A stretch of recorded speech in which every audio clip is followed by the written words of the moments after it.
প্রিয় ছাত্রছাত্রী, এর আগের ভিডিওতে আমরা আলোচনা করেছিলাম অকারান্ত পুংলিঙ্গ শব্দ রাম বা নর। তোমাদের বলেছিলাম যে এটা একটা ফর্মুলা।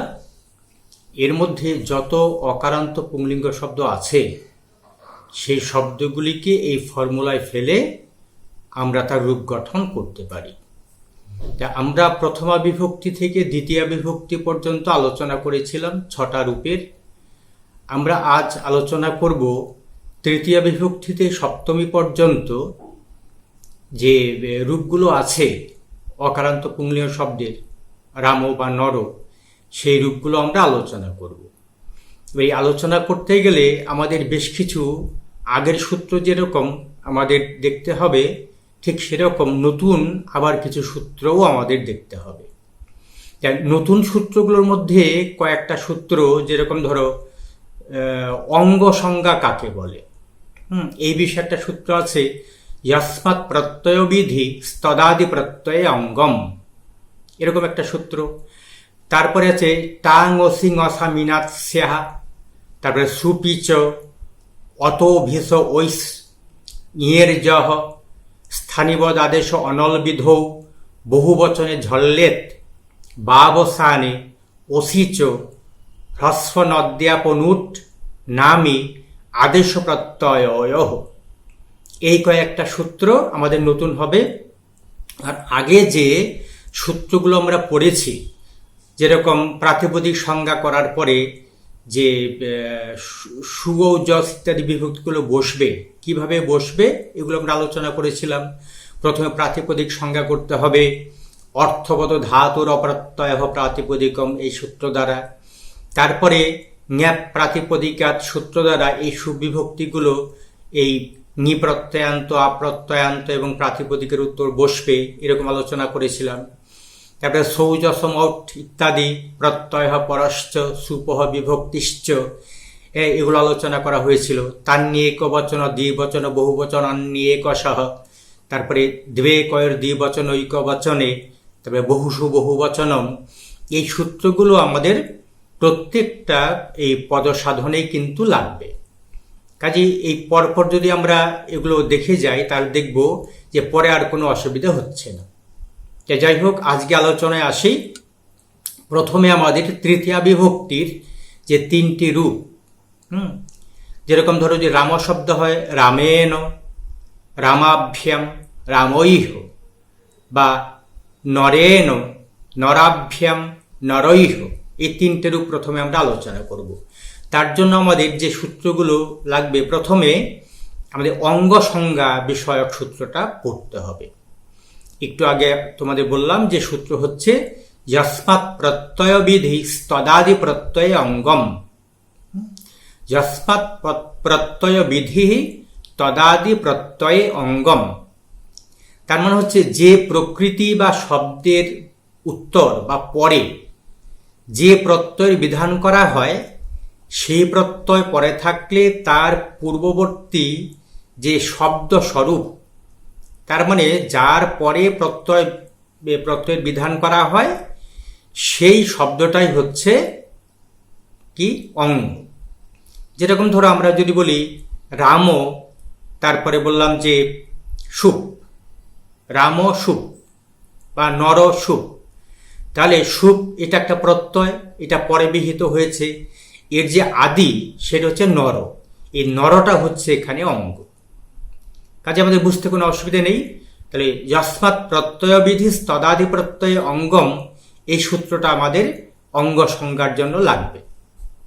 তারপরে দেখো, আমরা যে ছোটবেলায় রূপ মুখস্থ করেছি নর শব্দ নরেন, তাই তো? তা নরেন যদি হয়, আমরা জানি যে সুঔজস অমোৎসস টাভ্যাম ভিস, তাহলে টা, এই টা স্থানে কিভাবে এন হয়, হ্যাঁ, এইটা আমাদের কিন্তু এখন পড়তে হবে। আচার্য পাণিনি সূত্র করেছেন টাং অসি অসা মিনাত স্যা, টাং অসি অসা মিনাত স্যা, তার মানে টা, ngসি এবং ngস, এই 3টি স্থানে যথাক্রমে কি হবে? টা স্থানে হবে কি ইনো, তারপরে ঙসি স্থানে হবে আত এবং ঙ স্থানে হবে স্য। তার মানে তৃতীয়ার এক বচনে টা স্থানে হবে ইন, পঞ্চমী এক বচন ঙসি স্থানে হবে আত এবং ষষ্ঠী এক বচন ঙ স্থানে হবে স্য দন্তস্ব জফলা। কেমন? তাহলে এগুলো যথাক্রমে হবে। তাহলে এগুলো কিন্তু মনে রাখতে হবে যে অকারান্ত অঙ্গের পর, হ্যাঁ, অন্য ক্ষেত্রে হবে না। অকারান্ত অঙ্গ বলতে এখানে যেরকম ধরো আমাদের রাম বা নর, তারপরে যদি টা বিভক্তি থাকে তাহলে ওই টায়ের স্থানে হবে ইনো। কেমন? আচ্ছা, এবার তাহলে আমরা তাহলে উদাহরণ যদি দেওয়া যায়, তাহলে রাম শব্দের বা নর শব্দের যে তৃতীয় এক বচন সেটা রামেন বা নরেন, পঞ্চমীর এক বচন নরাত বা রামাত, ষষ্ঠী এক বচন নরস্য বা রামস্য। কেমন? আচ্ছা, এবার এই রামেন রয়াকার ময়কার মূর্ধন্য বা নরেন, হ্যাঁ, এর রূপটা কিভাবে গঠিত হয়। তোমাদের একটা কথা স্মরণ করিয়ে দিই, অনেকে যেরকম ধরো বাংলার মতো উচ্চারণ করে রামেন নরেন, হ্যাঁ, এইভাবে কিন্তু কখনো তোমরা উচ্চারণ করবে না, কারণ সংস্কৃতে একটা হসন্ত বাদ দেওয়া যাবে না, বাদ দিলেই অর্থটা পাল্টে যাবে। কেমন? তাহলে রামেন নরেন শেষে অটা অবশ্যই উচ্চারণ করতে হবে। এবার আসি আমরা কিভাবে এর পদসিদ্ধি বা রূপসিদ্ধি হবে। তো রামেন, রাম ইতি প্রাতিপদিকস্য তৃতীয়ৈক বচনস্য রূপম। রামেন শব্দ হচ্ছে রাম, এই প্রাতিপদিকের তৃতীয়ার এক বচনের রূপ। এবার রামের সঙ্গে আমরা টা বিভক্তি যোগ করলাম কিভাবে? ওই আগের ব্যাপারগুলো মনে করো, যে অর্থগত ধাতুর অপ্রত্যয় প্রাতিপদিকম, এই সূত্র দ্বারা এই রাম শব্দের প্রাতিপদিক সংজ্ঞা। তারপরে ন্যাপ প্রাতিপদিকাত সৌজস মোট ইত্যাদি প্রত্যয় পরশ্চ, এই সূত্রগুলির দ্বারা এই রাম শব্দের পর সুপ বিভক্তি, তারপরে সুপহ বিভক্তিশ্চ, হ্যাঁ, এই দুটি সূত্র দ্বারা এই সুপের কি হয়? বিভক্তি সংজ্ঞা হয়। তারপরে বিভক্তি সংজ্ঞা যখন হলো, তার এক বচন দ্বিবচন বহুবচন আছে, তখন বলছে তার নেক বচন দ্বিবচন বহুবচন আর নেক সহ। তার মানে এই যে এই সুপের যে সুজস এরকম তিনটি করে যে ভাগ আছে, এর ক্রমশ কি হয়? এক বচন দ্বিবচন বহুবচন হয়। তার মানে এখানে টা হচ্ছে এক বচন, ভ্যাম হচ্ছে দ্বিবচন, ভিস হচ্ছে বহুবচন। তাহলে এই সুপহ বিভক্তিশ্চ, এই সূত্র দ্বারা সুপের বিভক্তি সংজ্ঞা হলো। তারপরে তার নেক বচন দ্বিবচন বহুবচন আর নেক সহ, এই সূত্র দ্বারা ক্রমানুসারে কি এক বচন বহুবচন, এক বচন দ্বিবচন বহুবচন সংজ্ঞা হলো এই আগের সুপগুলির। তারপরে কি হবে? দ্বে কয়ের দ্বিবচন ঐক বচনে, অর্থাৎ একত্ব বোঝালে এক বচন এবং দ্বিত্ব বোঝালে দ্বিবচনকে বোঝাবে। এই সূত্র দ্বারা কি হলো? যে তৃতীয়া এক বচনে টা বিভক্তি, তৃতীয় ঐক বচনে টা বিভক্তি। এরপরে নেক্সট যে আমাদের ধাপ বা স্তর, সেটা হবে কি? ওই যে টা, তার জায়গায় আমাদের ইনো আদেশ করতে হবে।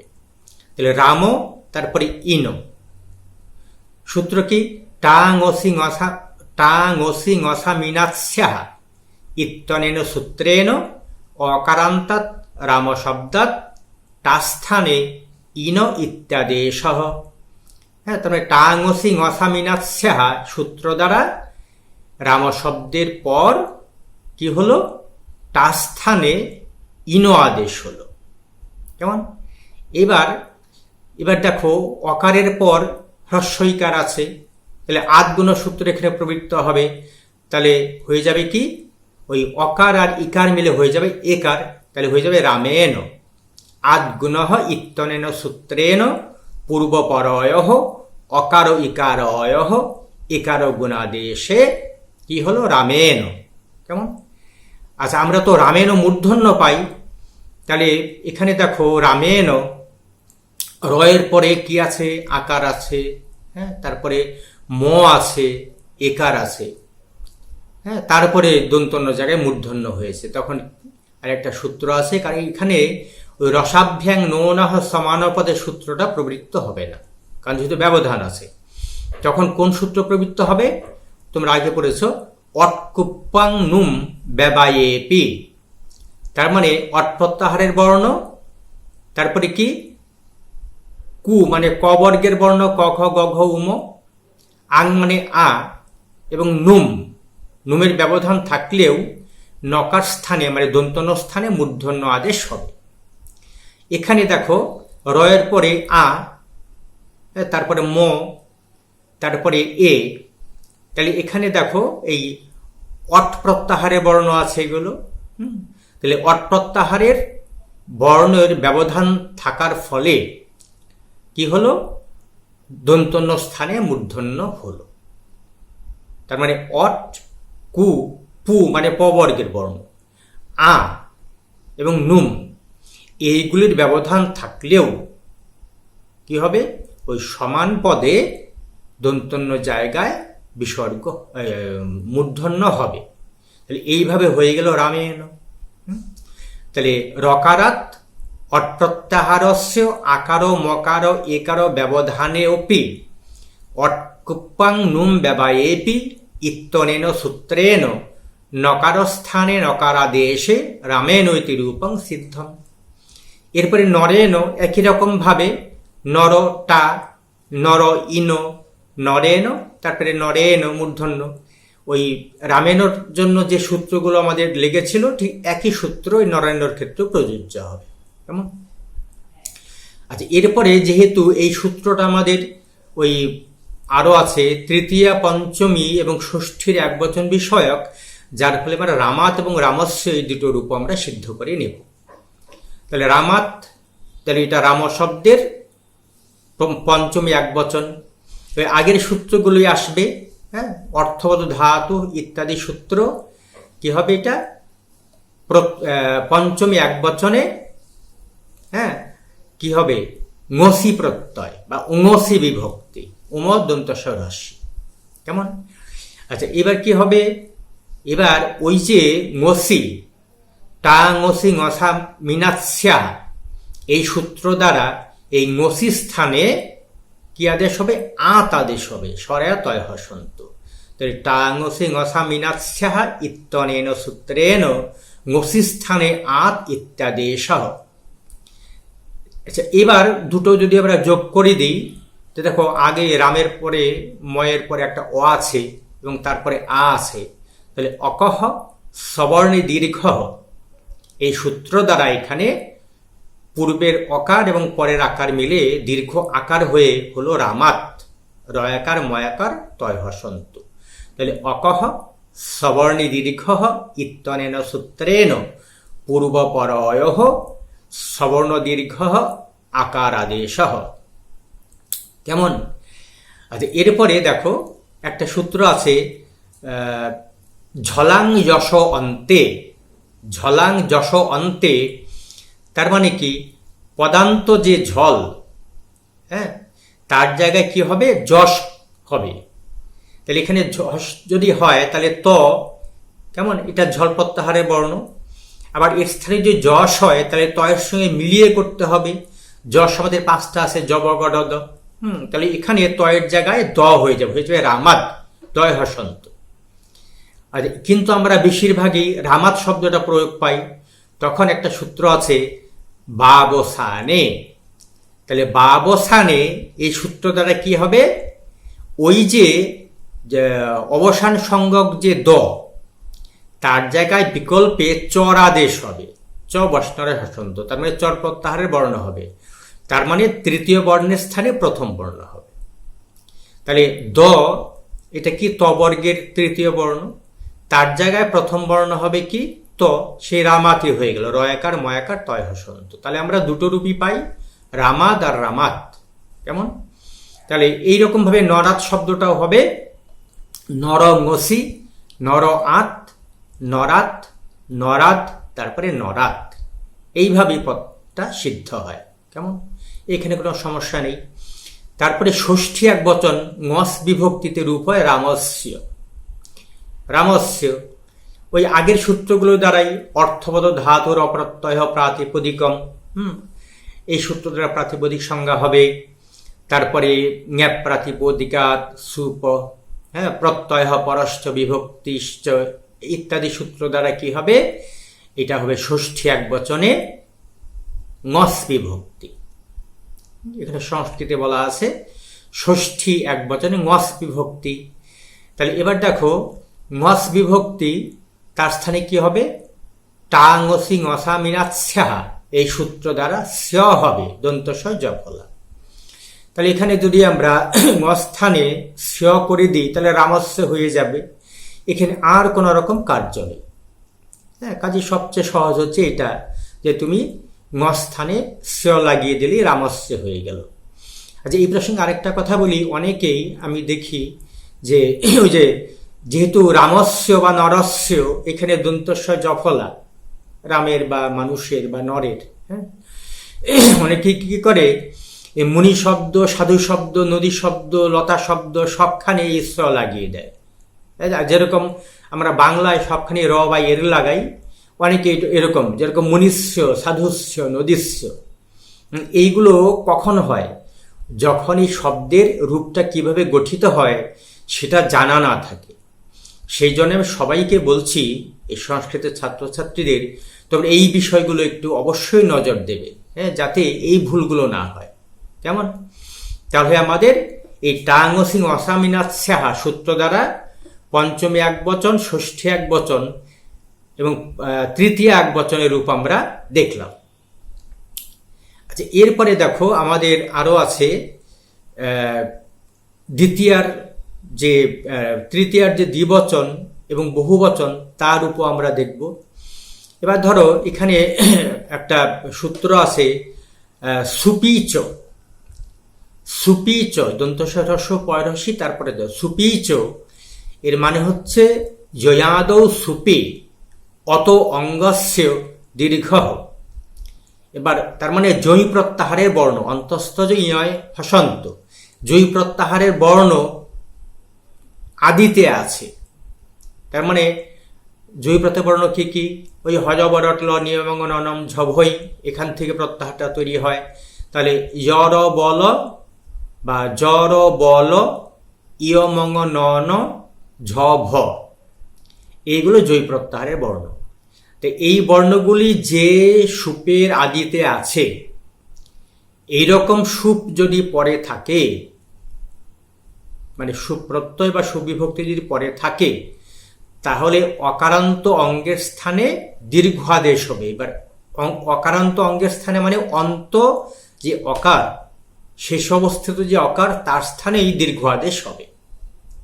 এবার যেহেতু আমরা রাম শব্দ পড়ছি বা নর শব্দ পড়ছি, তাহলে সর্বশেষ যে মানে অঙ্গের যে সর্বশেষ বর্ণ সেটা হচ্ছে অকার, যার ফলে সেটা আকার হয়ে যাবে। এবার আমরা দেখি যে জয়াদি সুপ কটি আছে, সুও যশ, এই যে 21টা বিভক্তি, তার মানে জয়াদি সুপ কটা আছে। আমাদের দেখো ভ্যাম, ভিস এবং ভ্যাস। ভ্যাম হচ্ছে তৃতীয়া চতুর্থী পঞ্চমীর দ্বিবচন, ভিস হচ্ছে তৃতীয়ার বহুবচন এবং ভ্যাস হচ্ছে চতুর্থী এবং পঞ্চমীর বহুবচন। এই তিনটি হচ্ছে আমাদের জয়াদি সুপ। কেমন? তার মধ্যে একটা সূত্র আমরা দেখি যে তৃতীয়ার যে বহুবচন ভিস, তার স্থানে ঐস আদেশ হয়, ওই দন্তস্বয় হসন্ত, অত ভিস ঐস, এই সূত্র দ্বারা কি হয়, ঐস আদেশ হয়। আমরা পরে পড়ব এটা। তাহলে বাকি থাকলো ভ্যাম এবং ভ্যস। কেমন? আচ্ছা, ভ্যাম এবং ভস এটা যদি থাকে, তাহলে এখানে জয়াদি সুপ থাকলো ভ্যাম এবং ভস। হ্যাঁ, আচ্ছা, এরপরে আরেকটা ব্যাপার আছে। আচ্ছা, আরেকটা ব্যাপার আছে যে বহুবচনের ঝল্লেত, বহুবচনের ঝল্লেত, তার মানে ঝল প্রত্যাহারে বর্ণ থাকলে, পরে থাকলে কি হবে, বহুবচনে এটা কি হবে, একার হবে। ওই আগের যে অঙ্গ, তার অকার স্থানে একার হবে। তাহলে আমাদের ভ্যাসটাকেও বাদ দিতে হবে। হ্যাঁ, তাহলে কি কি বাদ গেল, ভিস এবং ভ্যাস বাদ গেল। তাহলে বাদ বাকি থাকলো কি, ভ্যাম, ভয় জফল আকার ময় হসন্ত। তাহলে কি এটা কি একটাই হবে? বলছে যে না, আমাদের দেখো এই যে চতুর্থী একবচনের যে বিভক্তি সেটা কি ঙে, তাই তো? ঙে, এখানে আমরা দেখব যে ঙের যহ একটা সূত্র আছে। তার মানে ঙে স্থানে অন্তঃস্থজ আদেশ হয়। এই অন্তঃস্থজ যেহেতু আদি বর্ণ, কাজে এটাকেও আমরা জয়াদি সুপ ধরতে পারি। কাজেই আমাদের জয়াদি সুপ হলো ভ্যাম এবং য, অন্তঃস্থজ। তাহলে এই দুটোর আগে যে অঙ্গ থাকবে, অর্থাৎ রাম বা নর, তার অন্তবর্ণের দীর্ঘ হবে, তার মানে আকার হয়ে যাবে। কেমন?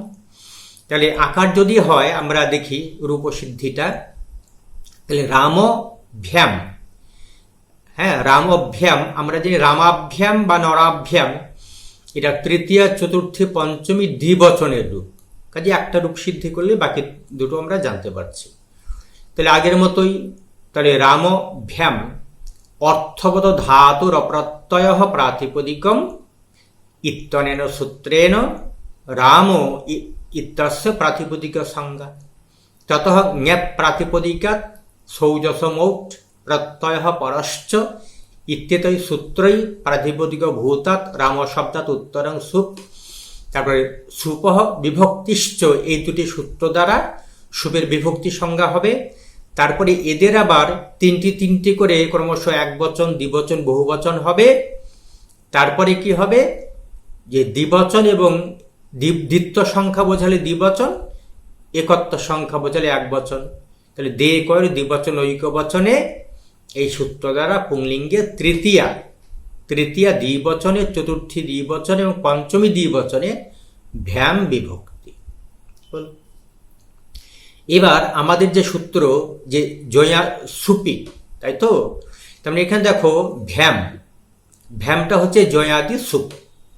কাজে এটা পরে থাকার ফলে কি হলো, সুপিচ, এই সূত্র দ্বারা তাহলে রামের যে মকার, তার পরবর্তী অকারের স্থানে আকার আদেশ হলো, আকার আদেশ হয়ে গেল রামা, তারপরে ভ্যাম।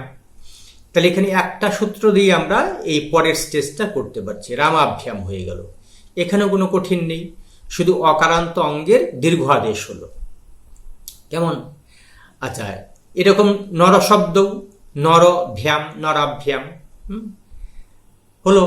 এবার তৃতীয়ার বহুবচন আমরা জানি রামৈহ বা নরৈহ, অশ্বৈহ, গজৈহ, এরকম আমরা জানি। তো যাই হোক, সূত্র হচ্ছে অতয়কার ভিস ঐস, অত ভিস ঐস, এর যে পদচ্ছেদ অতঃ ভিসহ ঐস, তাহলে অতঃ মানে কিন্তু এখানে পঞ্চমী একবচন আছে, ভিস এখানে ষষ্ঠী একবচন, ঐস প্রথম একবচন। তাহলে সূত্রের মানে কি দাঁড়াবে, যে অকারান্তাৎ অঙ্গাৎ পরস্য ভিসস্থানে ঐস ইত্যাদেশ ভবতি। তাহলে অকারান্ত অঙ্গের পর যে ভিস বিভক্তি, তার স্থানে ঐস আদেশ হয়। তাহলে দেখো, অকারান্ত অঙ্গ যখন বোঝায়, তখন আমরা দেখব যে অঙ্গ সংজ্ঞক কাকে, অঙ্গ কাকে বলছে, যস্মাৎ প্রত্যয় বিধি তদাদি প্রত্যয় অঙ্গম। তারপরে রাম শব্দের উত্তর যদি আমরা ভিস বিভক্তি বসাই, বা নর শব্দের উত্তর যদি আমরা ভিস বিভক্তি বসাই, তাহলে এটা একটা ভিসকে প্রত্যয় বলা হচ্ছে। এবার তাহলে তার যে আদি শব্দ স্বরূপ রাম, সেটাই অঙ্গ সংজ্ঞা, হ্যাঁ সেটাই অঙ্গ সংজ্ঞক। এবং সেই অঙ্গ সংজ্ঞকের অঙ্গের কি মানে, এই অঙ্গ সংজ্ঞকের কি হবে, দীর্ঘ আদেশ হবে। এবার দীর্ঘ আদেশ কিন্তু এখানে তোমাদের মনে রাখতে হবে যে এখানে ওই যে সম্পূর্ণ স্থানে, প্রথমত যে অঙ্গর যে অন্তবর্ণ, তার স্থানে মানে সেটা হবে দীর্ঘ। হ্যাঁ, এখানে দীর্ঘের কথা বলেনি, যে অকারান্ত অঙ্গের পর ভিস স্থানে ঐস আদেশ হবে। তার মানে রাম শব্দের পরে যদি ভিস থাকে, তার স্থানে ঐস আদেশ হবে। এবার একটা খেয়াল রাখতে হবে যে ঐস আদেশ কোথায় হবে, দন্তস্ব স্থানে হবে না, দন্তস্ব স্থানে হবে না ভয়রস্যি স্থানে হবে। তখন একটা পরিভাষা আছে যে অনেকালচিত সর্বস্ব, এই পরিভাষার দ্বারা মানে অনেক বর্ণবিশিষ্ট যখন আদেশ হবে তখন সম্পূর্ণ স্থানেই হবে। তাহলে ভিসের স্থানে ওইস আদেশ যেহেতু হচ্ছে, সম্পূর্ণ ভিসের স্থানেই এই ওইস আদেশ হবে। তাহলে এবার আমরা রূপসিদ্ধিটা দেখি। রাম ভিস, আগের মতোই অর্থবদ ধাতুর অপরাত্যয় ইত্যনেন সূত্রেণ রাম ইত্যস্য প্রাতিপদিক সংজ্ঞা। তত বাকি যে সূত্রগুলো আছে, জ্ঞাপ প্রাতিপদিকাত শৌচসমৌট প্রত্যয় পরশ্চ ইত্যেতই সূত্রই প্রাতিপদিক ভূতাৎ রামাত উত্তরং সুপ, তারপরে সুপহ বিভক্তিশ্চ ইত্যেতাভ্যাং সূত্রাভ্যাং বিভক্তি সংজ্ঞা। তান্যেকবচন দ্বিবচন বহুবচনান্যেকশঃ ইত্যনেন সূত্রেণ সুপহ ত্রীণি ত্রীণি বচনানি ক্রমশঃ একবচন দ্বিবচন বহুবচন সংজ্ঞানি তথা বহুষু বহুবচনম ইত্যনেন সূত্রেণ পুংলিঙ্গে তৃতীয় বহুবচনে ভিস বিভক্তি। তারপরে প্রথমে তোমাকে প্রাতিপদিক সংজ্ঞাটা বলতে হবে রামের, তারপরে জ্ঞাপ প্রাতিপদিকাল সৌজসমোট ইত্যাদি সূত্র দ্বারা তোমাকে বহুবচনটা উল্লেখ করতে হবে পরে, বহুষু বহুবচনম। এই সূত্র দ্বারা রাম শব্দের উত্তর ভিস, তৃতীয় বহুবচনে ভিস বিভক্তি হলো। এবার আমরা পরের স্টেজে আসছি। এরপরে কি হবে, ওই যে ভিস স্থানে ওইস আদেশ করতে হবে। সূত্র হচ্ছে অত ভিস ওইস। তাহলে অত ভিস ওইস এই সূত্র দ্বারা যে অকারান্ত যে অঙ্গ রাম, তারপরে যে ভিস, তার স্থানে ওইস আদেশ হলো। তাহলে অত ভিস ওইস ইত্যনেন সূত্রেণ রাময়তি অকারান্তাৎ শব্দাৎ পরম তৃতীয় বহুবচনে ভিস স্থানে ওইস ইত্যাদেশ হলো। তাহলে ওইস, এখানে দেখো, এখানে ওইস যে দন্তস্বয় হসন্ত, হলন্ত্যম সূত্র দ্বারা কিন্তু এর ইৎ সংজ্ঞার প্রসঙ্গ আসে। তখন পাণিনি একটা সূত্র করেছেন যে ন বিভক্ত তুস্মাহা, তোমরা এটা আগে পড়েছ, যে বিভক্তিতে তু মানে ত বর্গের বর্ণ, ত থ দ ধ দন্তন্য, দন্তস্ব এবং ম এর ইত হয় না। তাহলে ওইস বা ভিস তুমি যেটাই বলো না কেন, ওইসেরও তো দন্তস্বয় হসন্ত আছে, যেহেতু এটা বিভক্তি মানে বিভক্তি সংজ্ঞক, যার ফলে এর দন্তস্বটা ইত হবে না। হ্যাঁ, কাজেই ইত যখন না হবে তখন রামও শেষ অকার আছে, পরে ঐকার আছে, ঐকারটা এচ প্রত্যাহারের বর্ণ, তখন বৃদ্ধির এচি এই সূত্র দ্বারা কি হয়, পূর্ববর্ণ পরবর্ণ অর্থাৎ অকার এবং ঐকার মিলে ঐকার একাদেশ হবে, হয়ে যাবে রামৈস। আচ্ছা, তারপর দেখো রামৈস যখন হবে তাহলে দন্তস্ব স্থানে কি কি হয়। আমরা রামহ এই শব্দটা যখন তৈরি করেছি তখন দেখেছি যে দন্তস্ব স্থানে রু হয়, স সদুষ রুহু ইত্যনেন সূত্রেণ পদান্ত সকার স্থানে রু ইত্যাদেশ। তাহলে পদান্ত দন্তস্ব স্থানে রু হলো স সদুষ রু এই সূত্র দ্বারা। এবার রুয়ের উকার ইত হবে উপদেশে অজনসিক ইত সূত্র দ্বারা, এবং তস্য লোপ দ্বারা তার লোপ হবে, ফলে রামৈর থাকলো। এবার এই রামৈর যে রয় হসন্ত, তারপরে কিন্তু আর কোনো উচ্চারণ নেই, যেটি উচ্চারণের অভাব, ফলে বিরাম অবসানম এই সূত্র দ্বারা এই রকারের অবসান সংজ্ঞা হলো, এবং খরবস্থানয়ের বিসর্জনীয় এই সূত্র দ্বারা এই রস্থানী বিসর্গ আদেশে রামৈহ এই রূপটা সিদ্ধ হলো। এইভাবে নরভিস, কেমন নর ওইস, নরইস, তারপরে নররু, তারপরে নরহ, ওই সূত্রগুলো শুধু এখানে লাগিয়ে দিলেই হবে, কাজে এখানে সমস্যা নেই। কেমন, তাহলে আমাদের তৃতীয়ার এক বচন দ্বিবচন বহুবচন হয়ে গেল। এবার আসি আমরা চতুর্থের এক বচনে। চতুর্থের এক বচনে বিভক্তি রূপ তোমরা জানো, ঞে, তাই তো, ঞে ভ্যাম ভস।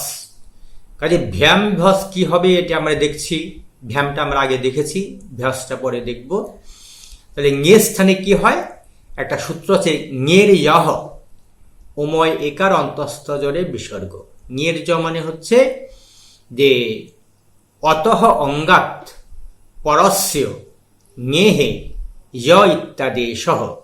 তবে অকারান্ত অঙ্গের পর যে ঞে বিভক্তি থাকে তার স্থানে য আদেশ হয়, অন্তস্থ বা অন্তস্থ।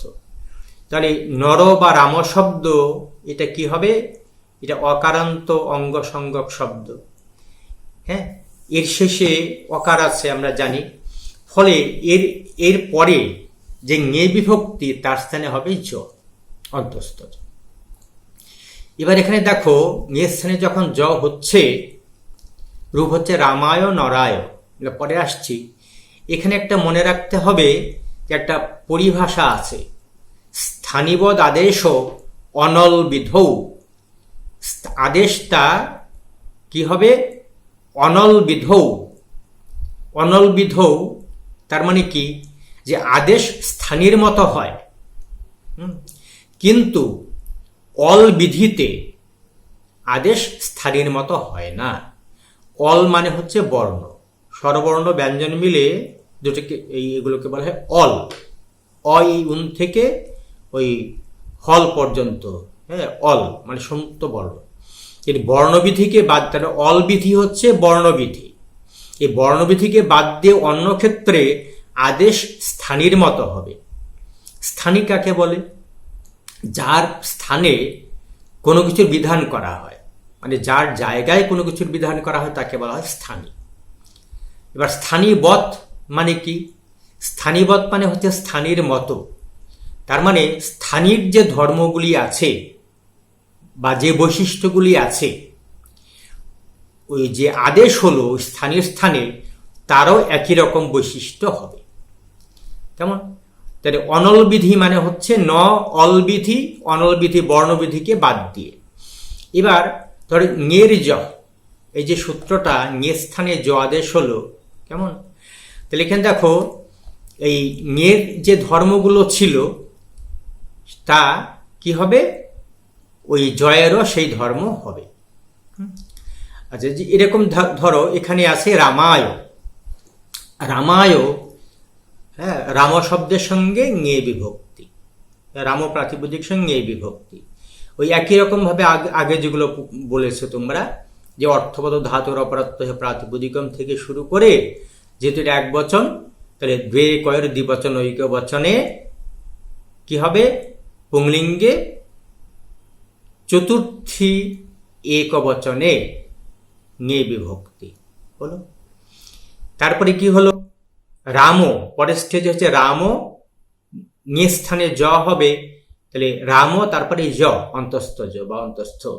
তাহলে ঞের ইহ ইত্যনেন সূত্রেণ পুংলিঙ্গে কি হবে? তাহলে অকারান্তাৎ অঙ্গাৎ, অকারান্তাৎ অঙ্গাৎ রামাৎ পরস্য ঞে স্থানে য ইত্যাদি সহ। তাহলে ঞের জ এই সূত্র দ্বারা অকারান্ত অঙ্গ রামের পরে ঞে স্থানে য আদেশ হলো।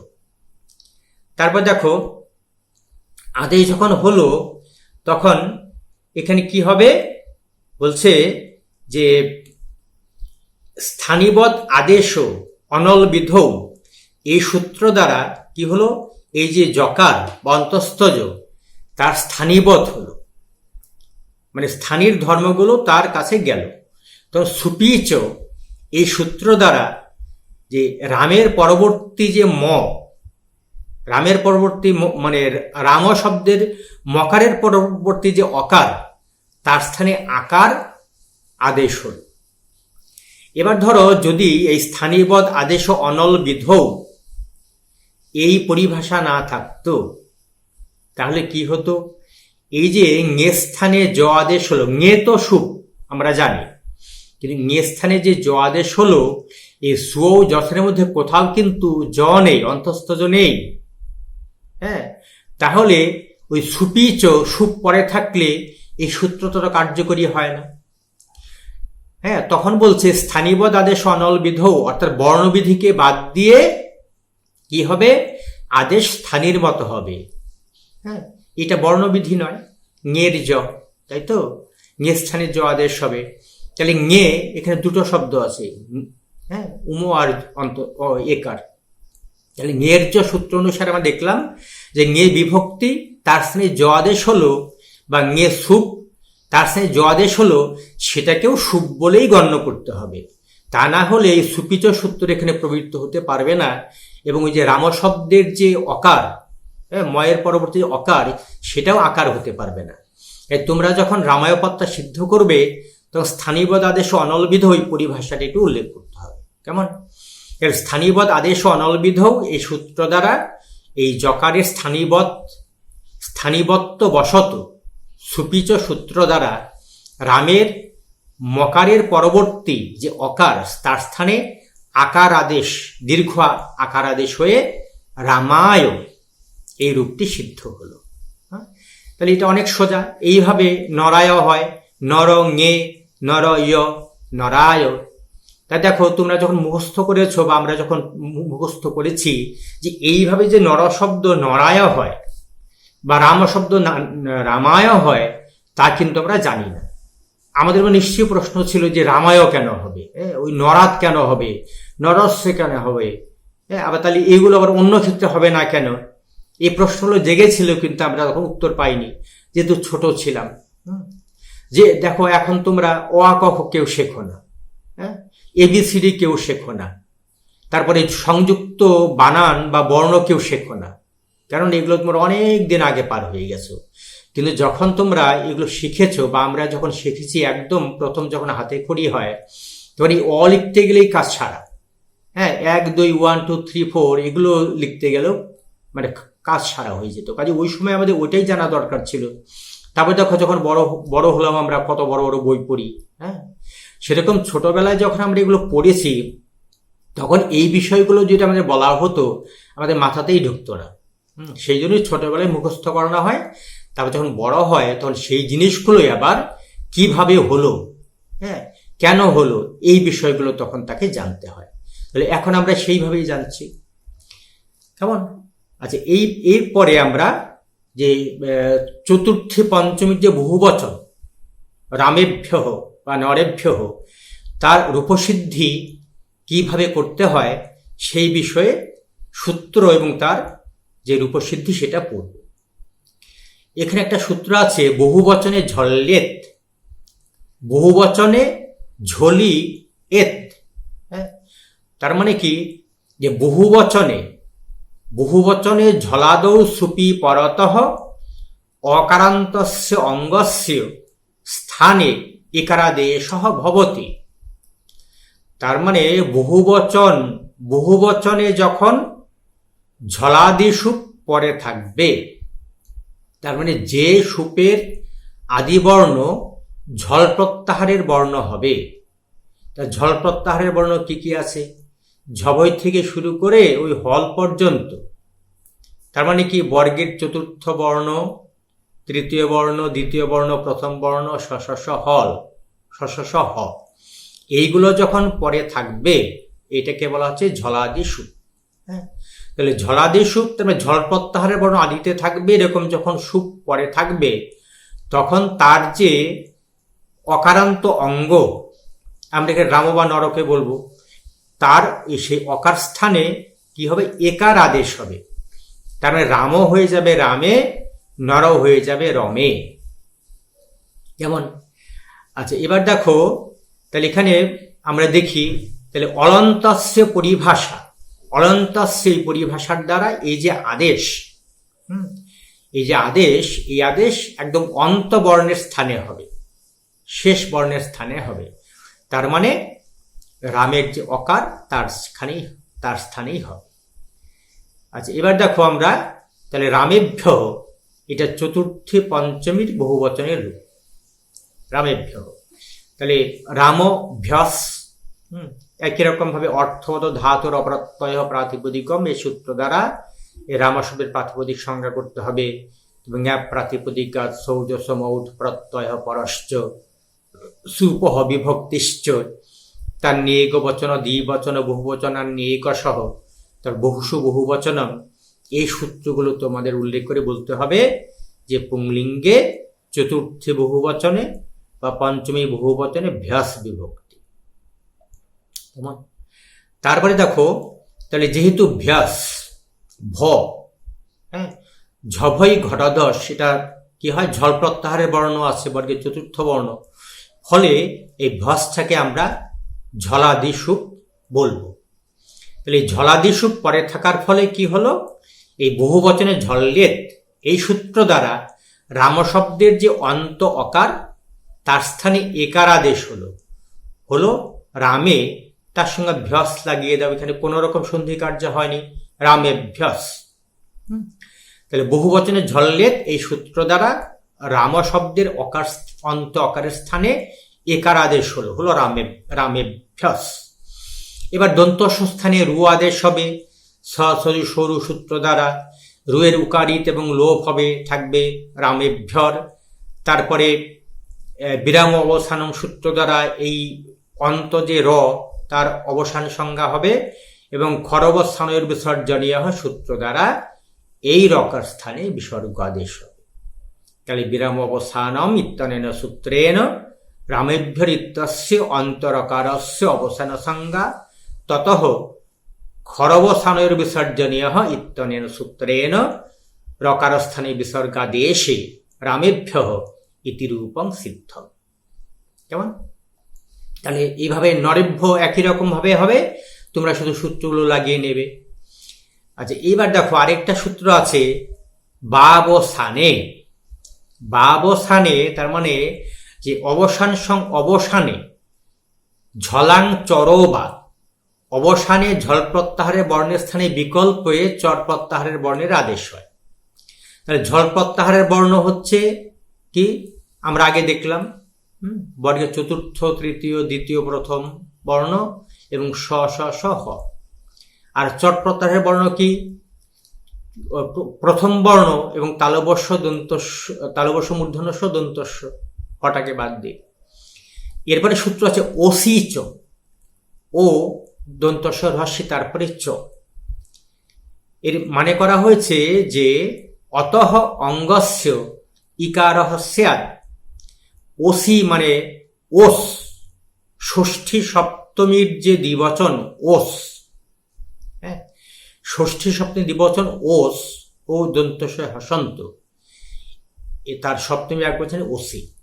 তাহলে ওস যদি পরে থাকে তাহলে কি হবে, যে অদন্ত যে অঙ্গ, তার মানে অকারান্ত যে অঙ্গ, এখানে রাম বা নর, তার স্থানে একার আদেশ হবে। তার মানে ওস এই প্রত্যয় বা বিভক্তি, সুবিভক্তি যদি পরে থাকে তাহলে রাম বা নর শব্দের যে অন্ত অকার তার স্থানে একার হবে। তার মানে রামটা হয়ে যাবে কি হবে, রামে, নরটা হয়ে যাবে নরে। এবারে আমরা পদসিদ্ধি কিভাবে হয় বা রূপসিদ্ধি কিভাবে হয় সেটা একটু দেখি।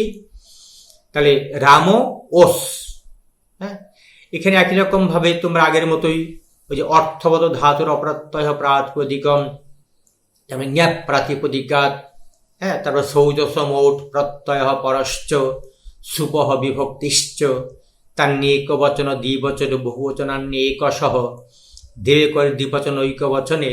তবে এই সূত্রগুলো আমি মানে কালার করে দিয়েছি এই জন্যই, যাতে এগুলো তোমরা এক ঝলক দেখেই বুঝতে পারো, কারণ এই সূত্রগুলো তো সমস্ত রূপসিদ্ধির ক্ষেত্রে কমন থাকে, সেই জন্য আমি ওরকম করে আমি কালার করে দিয়েছি, মার্ক করে দিয়েছি, যাতে তোমরা এক ঝলক দেখেই এগুলো মনে করতে পারো, যাতে কোনোদিন ভুল না হয়।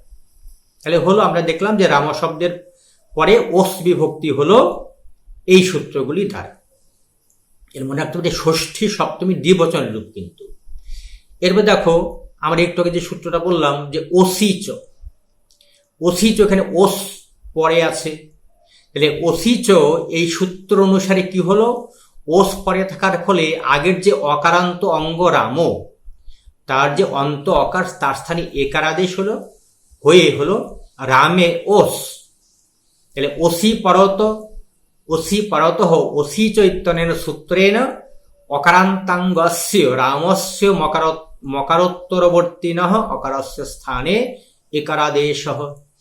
এবার দেখো খেয়াল করো, আগে একার আছে এবং পরে ওকার আছে, কেমন? তাহলে এখানে বলছে যে এ চয় বায়াবহ, এচয় বায়াবহ, তাহলে ইত্যনেন সূত্রেণ ওচি ওকারে পরে রামি ইত্যস্য এচ একারস্য স্থানে অয় অব আয় আব ইতি আদেশ চতুষ্টয়ে প্রাপ্তে যথাসংখ্য মনুদেশ সমানম ইত্যনয়া পরিভাষয়া কেবলম অয়াদেশ। তা দেখো এচয় বায়াব আমরা দেখেছি কি এচের পরে যদি স্বরবর্ণ থাকে, অস্প্রত্যাহারের বর্ণ থাকে, তাহলে কি হবে? ক্রমশ আগের ইচ প্রত্যাহারের বর্ণ এ ও ওই ও ক্রমশ অয় অব আয় আব আদেশ, এই চারটি আদেশ হয়। যথাসংখ্য অনুদেশ সমানাম, এই পরিভাষা দ্বারা এখানে আদেশ যেহেতু চারটি, স্থানীয় চারটি, আদেশ চারটি, যার ফলে এখানে ক্রমানুসারে হবে। তাহলে এখানে একার যেহেতু আছে, একার স্থানে প্রথম যে আদেশ অয়, এ অন্তস্থ হসন্ত, এই অয় আদেশ হবে। এর হয়ে রাময়, তারপরে ওস। এবার দেখো অন্তস্থ হসন্ত, হ্যাঁ, তার সঙ্গে আর কোনো স্বরবর্ণ নেই, কোনো ব্যঞ্জনও নেই, হ্যাঁ, মানে কোনো রকম কিছু নেই, যার ফলে কি হবে? অজ্জিনং পরেণ সংযোজ্যম, তাহলে অচ মানে যেহেতু অয়ের পরে কোনো স্বরবর্ণ নেই, যার ফলে পরবর্তী যে বর্ণ আছে তার সঙ্গে যুক্ত হয়ে যাবে।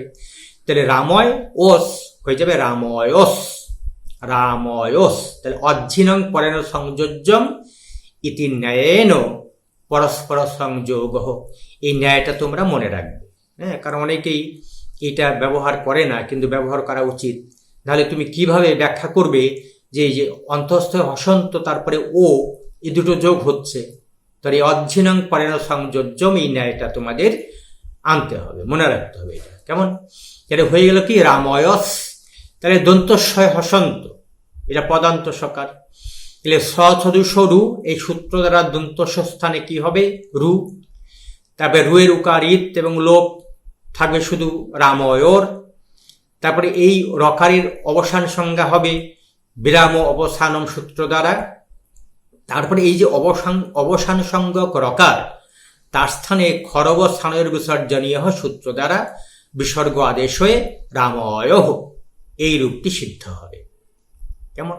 তাহলে এইভাবে তোমরা দেখিয়ে নিও, একদমই কঠিন না, শুধু দুটো জায়গা তোমাদের খেয়াল রাখতে হবে, হ্যাঁ, যে ওস আদেশ হচ্ছে, এবার ওস পরে থাকলে কি হবে? ওই অকারান্ত অঙ্গের যে অকার, তার স্থানে একার আদেশ হবে। তারপরে তোমরা আগে যে সূত্র পড়েছ সন্ধি প্রকরণে এচয় বায়াব, ওই সূত্রটা আসলো। অজ্জিনং পরেণ সংযোজ্যম ন্যায় আসলো। আর বাকিগুলো তোমরা আগেও অনেক পড়েছ, সরাসরি সরু, তারপরে বিরাম অবস্থানম, খর অবস্থানের বিসর্জন, এগুলো তোমরা আগে পড়েছো, কাজে এখানে কোনো সমস্যা নেই। একই রকম ভাবে নরয় একই রকম হবে, যেহেতু অকারান্ত নর শব্দ, শুধু মাঝখানে সূত্রগুলো তোমাদের বসিয়ে নিতে হবে। কেমন? আচ্ছা, তাহলে দেখো আমাদের ষষ্ঠী এক বচন হয়ে গেছে, তারপরে ষষ্ঠী সপ্তমী দ্বিবচন হয়ে গেছে, আগের চতুর্থী পঞ্চমীর সবগুলোই হয়ে গেছে। তাহলে প্রথমা, দ্বিতীয়া, তৃতীয়া, চতুর্থী, পঞ্চমী পর্যন্ত পুরো এই রূপ নটা, কটা রূপ হবে? 15টা। এই রূপ আমাদের হয়ে গেছে। ষষ্ঠী এক বচন হয়ে গেছে, ষষ্ঠী সপ্তমী দ্বিবচন হয়ে গেছে।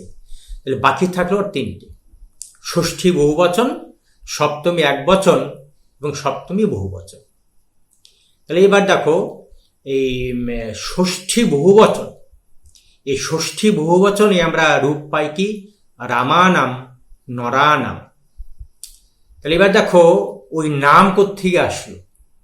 ষষ্ঠীতে তো আমরা আম বিভক্তি পাই, এত মস ওস আম, সরায়াময় হসন্ত বিভক্তি পাই, তাহলে নাম কোত্থেকে এলো? তাহলে নিশ্চয়ই এখানে ন একটা কিছু আসবে। তখন একটা সূত্র করা হয়েছে যে হস্য নদ্যাপ নুট, এখানে নুট আগম হবে। কি কি বলছে? হস্যান্তাৎ, নদ্যন্তাৎ, আবন্তাচ্চ অঙ্গাৎ, পরস্য নুডাগমঃ স্যাৎ যথা রামানাম নরানাম। তার মানে হ্রস্বান্ত যে শব্দ, হ্রস্বান্ত মানে অ ই উ রে, এইগুলো যখন শেষে থাকবে, কেমন? তারপরে কি নদ্যাপ, নদী সংজ্ঞক শব্দ, দীর্ঘ ইকারান্ত, দীর্ঘ উকারান্ত যে নিত্য স্ত্রীলিঙ্গ শব্দ তাকে বলা হয় কি নদী সংজ্ঞক শব্দ। আপ অন্ত আবন্ত মানে আপ্রত্যয়ে কি টাপ ডাপ চাপ, এগুলোকে আপ বলে। এরপরে যে আম থাকবে, আম বিভক্তি মানে ষষ্ঠী বহুবচন থাকবে, তার নুট আগম হবে, দন্তনের হর্ষ টয় হর্ষ, নুট আগম হবে। এবার দেখো এই যে নুটের টয় হসন্ত হলন্তম সূত্র দ্বারা ইথ হবে এবং তস্য লোপহ সূত্র দ্বারা তার লোপ হবে। আর নুটের যে দন্তনয় পরবর্তী উকার সেটা শুধু উচ্চারণের জন্য, হ্যাঁ, তাহলে সেটাও চলে যাবে। তাহলে বাদ বাকি থাকবে শুধু দন্তনয় হসন্ত। এবার এই যে দন্তনয় হসন্ত সেটা কোথায় বসবে? হ্যাঁ, ওই আগে বসবে, আমের আগে বসবে না পরে বসবে, এই বিষয়ে আমরা এই সূত্র থেকে বুঝতে পারি না। তখন আমাদের একটা পরিভাষার আশ্রয় নিতে হবে, সেটা হবে আদ্যন্ত টকিতৌ। আদ্যন্ত টকিতৌ তার মানে কি আদি অন্ত ট ক। ট যদি ইথ হয় সেটা আদিতে বসবে, আর কইথ হলে সেটা পরে বসবে। যার বিষয়ে বলা হচ্ছে তার আদিতে বসবে যদি টইথ হয়, আর পরে বসবে যদি কইথ হয়। এই সূত্রটা তোমরা একবার দেখে নিও, আদ্যন্ত টকিতৌ। তাহলে আদ্যন্ত টকিতৌ সূত্র দ্বারা এই যে টয় হসন্ত নুট, যেটা আমরা নুট বললাম, এটা টিথ বলা হয়, টইথ ফলে টিথ। তাহলে যেহেতু টিথ ফলে এটা কি হবে? আমের আদিতে বসবে, কেমন? এবার আদিতে বসলে কি হবে? যে রাম, তারপরে নুট, তারপরে আম, কেমন? আচ্ছা, এরপরে দেখো তাহলে নয় হসন্ত থাকলো, তারপরে আম, এই দুটো যোগ করলে হয়ে যাবে নাম, নয়াকার ময় হসন্ত। নামও না কিন্তু, এই নাম কিন্তু ওইটা না, এটা নুট যুক্ত যে আম তাকে কিন্তু আমরা নাম বলছি এখানে, কেমন? আচ্ছা, এরপরে একটা সূত্র আছে নামি, নয়াকার ময় হস্যি। তাহলে এই নাম যদি পরে থাকে তাহলে যে অজন্ত অঙ্গ, তার মানে অচ যুক্ত, অচ শেষে আছে এরকম যে অঙ্গ, তার দীর্ঘ আদেশ হয়। নয়াকার ময় হসন্ত মানে নুট যুক্ত আম যদি পরে থাকে তাহলে এই স্বরান্ত অঙ্গের দীর্ঘ হয়। দীর্ঘ যখন হবে তাহলে অকার স্থানে আকার হবে, হ্রস্ব ইকার স্থানে দীর্ঘ ইকার হবে, হ্রস্ব উকার স্থানে দীর্ঘ উকার হবে, কেমন? তাহলে এইভাবে আমরা দেখি যে নাম যদি পরে থাকে, তার মানে নুট যুক্ত আম যদি পরে থাকে, তাহলে আগের যে হ্রস্ব স্বর, তার মানে যে অঙ্গ সংজ্ঞক শব্দ থাকবে তার অঙ্কে যে হ্রস্ব থাকবে সেটা দীর্ঘ হয়ে যাবে। তার মানে অ থাকলে হয়ে যাবে আ, ই হ্রস্বই থাকলে হয়ে যাবে দীর্ঘ ই, হ্রস্ব উ থাকলে হয়ে যাবে দীর্ঘ উ, এবং রি থাকলে হয়ে যাবে দীর্ঘ রি। খেয়াল করো, আমরা এরপরে পড়বো মুনি নাম, নদী নাম, বধূ নাম, এগুলো কিন্তু আমরা পড়বো, পরে এগুলো কাজে লাগবে। আচ্ছা, এইবার তাহলে আমরা আসি, তাহলে ষষ্ঠী যে বহুবচন সেটা রামানাম। কিভাবে হলো?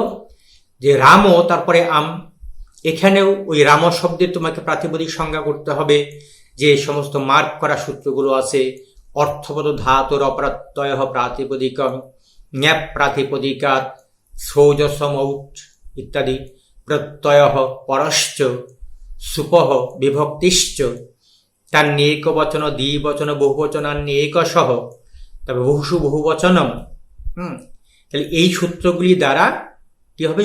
পুংলিঙ্গে ষষ্ঠী বহুবচনে আম বিভক্তি। এখানে সংস্কৃতে বলা আছে, আমি বাংলাটাও বলে দিলাম, কেমন? আচ্ছা, এরপরে যেহেতু আম পরে আছে তখন কি হবে? হ্রস্ব নদ্যাপ নুট, হ্রস্ব নদ্যাপ নুট।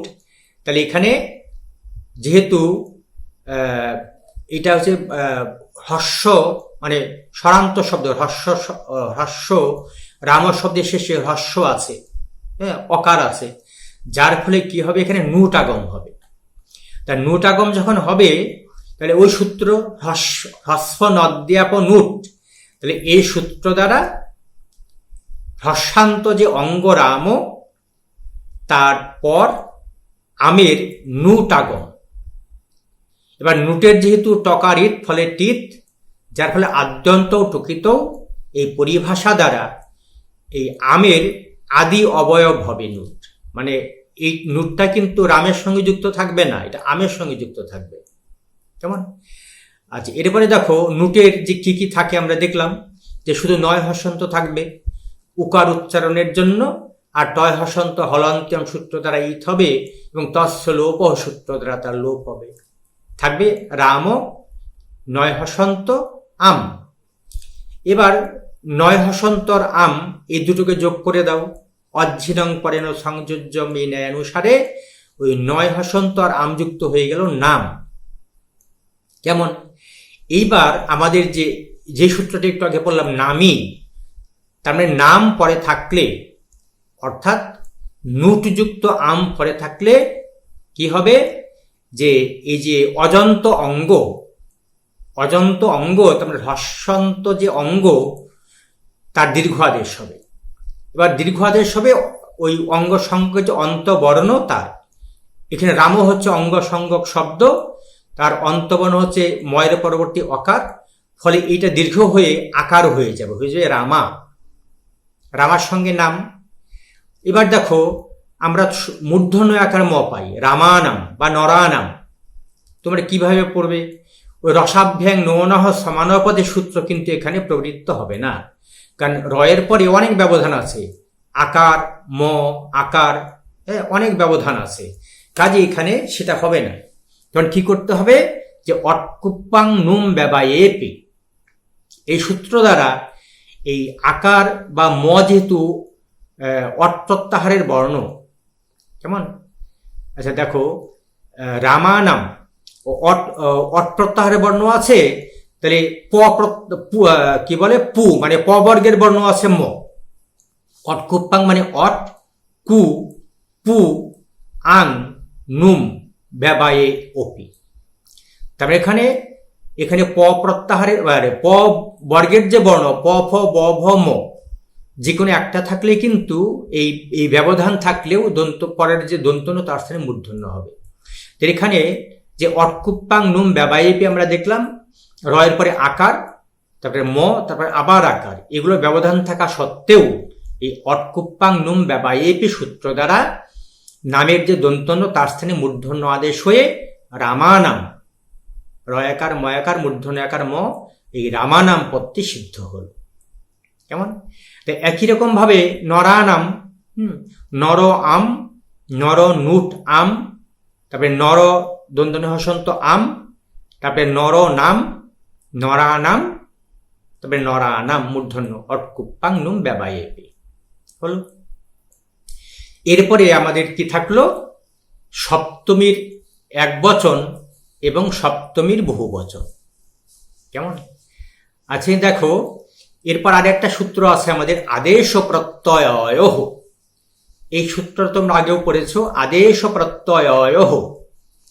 কারণ ইনকুভ্যাং পরস্য অপদান্তস্য আদেশস্য প্রত্যয়াবয়বশ্চ ইহ স তস্য মূর্ধন্যাদেশঃ স্যাৎ।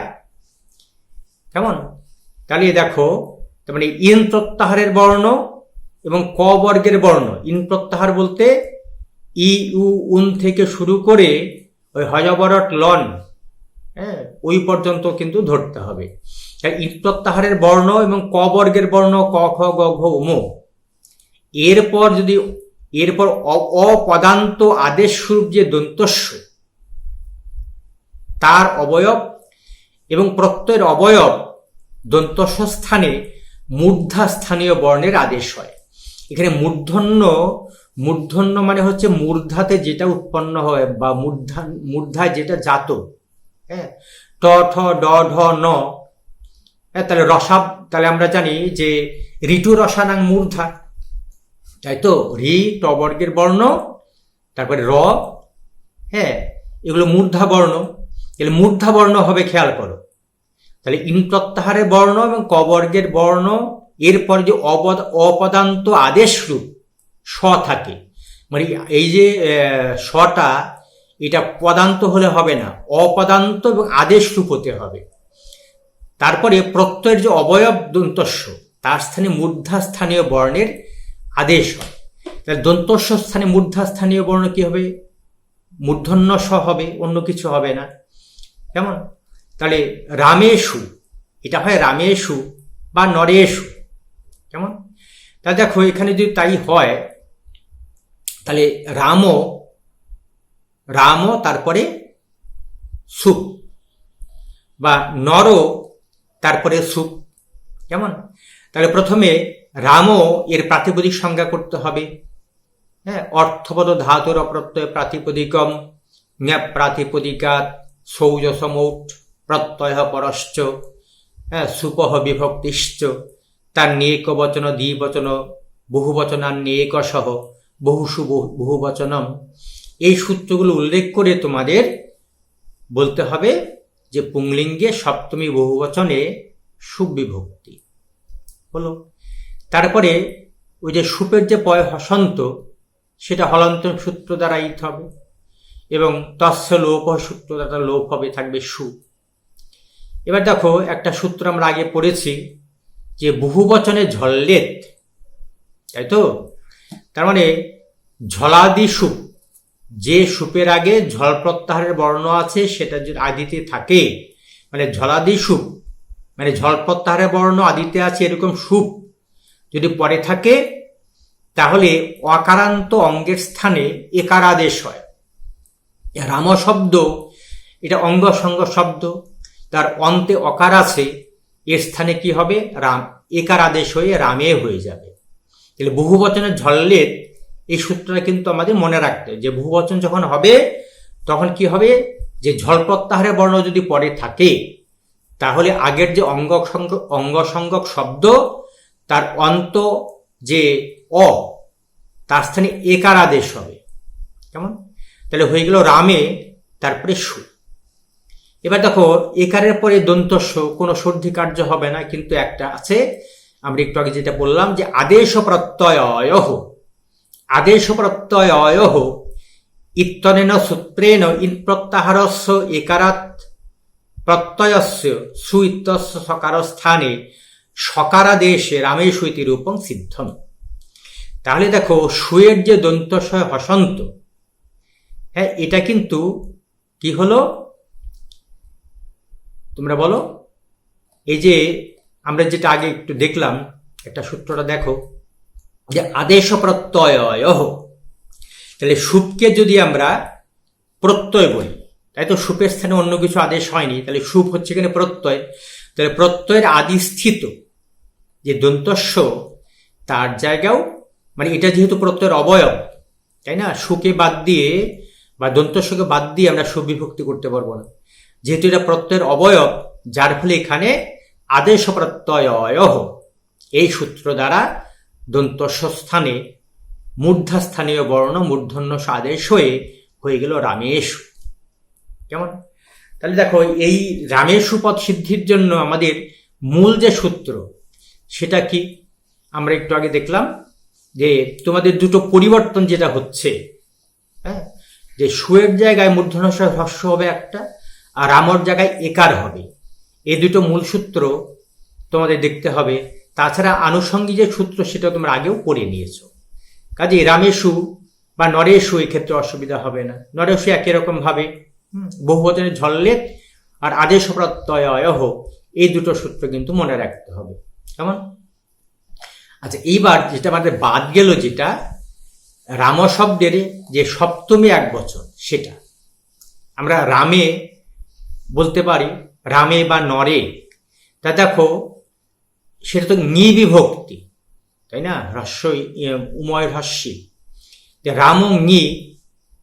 হ্যাঁ, তাহলে আমরা প্রথমে রামের প্রাতিপদিক সংজ্ঞা করব আগের মতোই, অর্থবোধ ধাতুর অপ্রত্যয় প্রাতিপদিকম। কেমন? জ্ঞাপ প্রাতিপদিকাত সৌজসমৌট প্রত্যয় পরশ্চ সুপহ বিভক্তিশ্চ, তার নেকবচন, দ্বিবচন, বহুবচন আর নেকশ ইত্যাদি সূত্র দ্বারা আমরা কি করব, যে পুংলিঙ্গে সপ্তমী একবচনে ঙি বিভক্তি। কেমন? এবার দেখো ঙি উময় হস্যি, এখানে উময় হসন্ত, তাই তো? উমটা হচ্ছে ক বর্গের বর্ণ। তা আমাদের ইট বিধায়ক একটা সূত্র আছে, লসক্ক তদ্ধিতে, অতদ্ধিত প্রত্যয়ে কি হয়, ল, তালবস্য এবং ক বর্গের বর্ণ, এগুলো ইট সংজ্ঞা হয়। তাহলে ইট সংজ্ঞা যখন হবে, উম যেহেতু তালবস্য হসন্ত, উম যেহেতু কি হয়, কুয়ের অন্তর্গত, মানে ক বর্গের অন্তর্গত একটা বর্ণ, যার ফলে এটা ইত হয়ে যাবে। তাহলে লসক্ক তদ্ধিতি ইত্যনেন সূত্রেণ ঙি ইত্যস্য উমকার লোপ, থাকলো শুধু হ্রস্ব ই। তাহলে রাম, তারপরে ই, দেখো অকারের পর কি আছে, ইকার আছে, তার মানে অকার, তাহলে আদ গুণ। হ্যাঁ, যেরকম আমরা ধরো নরযোগ ইন্দ্র, নরেন্দ্র, উপযোগ ইন্দ্র, উপেন্দ্র পড়েছি, ঠিক ওরকম ভাবে এখানেও রামযোগ ই, এখানে হবে রামে। তাহলে আদগুণ ইত্যনেন সূত্রেণ পূর্বপরয়, মানে পূর্বের অকার এবং পরবর্তী ইকার, তাহলে অকার ইকার অয় একার গুণাদেশে রাম ইতি রূপং সিদ্ধম। তা দেখো এটা সবচেয়ে সোজা। কেমন? তাহলে উমটা ইত করার জন্য তোমাদের লসক্ক তদ্ধিতে সূত্রটা মনে রাখতে হবে। তারপরে কোনো সমস্যা নেই, আদগুণ সূত্র তোমরা আগে পড়ে এসছো। তাহলে আদগুণ সূত্রটা এখানে ওই রামের যে অকার, তারপরে ইকার, এই দুটো মিলে হয়ে গেল একার, হয়ে গেল রামে। এইভাবে রামের শব্দটা হলো। নর শব্দ একই রকম হবে, নর ঙি, তবে নর ই, লসক্ক তদ্ধিতে সূত্র দ্বারা রিত হয়ে গেল, তস্য লোপ দ্বারা তার লোপ হয়ে গেল, তারপরে দুটো গুণ করে দাও, হয়ে গেল নরে, আদগুণ সূত্র। তাহলে এইভাবে আমরা দেখলাম যে এই যে রাম বা নর শব্দের যে মানে অকারান্ত পুংলিঙ্গ শব্দের যে রূপ, প্রথম পোস্টে আমরা প্রথমা দ্বিতীয় আলোচনা করেছি। এবার আলোচনা করলাম তৃতীয় থেকে সপ্তমী পর্যন্ত বিভক্তির রূপ সূত্রসহ। তাহলে তোমরা একটু দেখো, হ্যাঁ, একটু ভালো করে পড়ো, সময় নিয়ে পড়ো, বারবার পড়তে হবে, নাহলে মনে থাকবে না। কেমন? এইভাবেই তোমরা এগিয়ে থাকো, হ্যাঁ, এগিয়ে যাও। কেমন? তা পাশে থেকো, ভালো থেকো, আর আমার এই ভিডিওগুলো ফলো করো। ঠিক আছে? সবাই ভালো থেকো।